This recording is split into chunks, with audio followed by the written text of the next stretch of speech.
Hi everyone.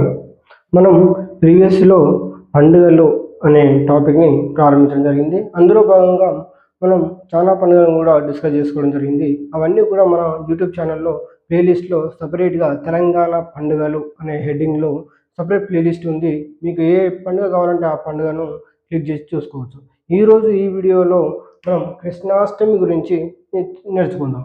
నిర్వహించే రోజు కృష్ణాష్టమి ఏ రోజు నిర్వహిస్తారు అంటే శ్రావణ మాసం కృష్ణపక్షం అష్టమి తిథి రోజున నిర్వహించుకోవడం జరుగుతుంది. శ్రావణ మాసం కృష్ణపక్షం అష్టమి తిథి రోజున నిర్వహించుకోవడం జరుగుతుంది.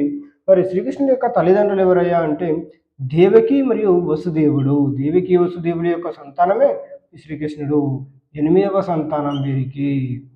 తర్వాత కృష్ణాష్టమి కూడా ఇతర పేర్లు ఏంటంటే ఒక్కొక్క ప్రాంతంలో కృష్ణాష్టమి ఒక్కొక్క పేరుతో పిలుచుకోవడం జరుగుతుంది. అట్లా ఏమేమి పేర్లు ఉన్నాయంటే దీనికి అష్టమి రోహిణి, ఉట్ల పండుగ, గోకులాష్టమి. అష్టమి రోహిణి అని ఒక ప్రాంతంలో, ఉట్ల పండుగ అని మరో ప్రాంతంలో, గోకులాష్టమి అని ఇంకొక ప్రాంతంలో ఈ కృష్ణాష్టమిని పిలుచుకోవడం జరుగుతుంది. Thank you.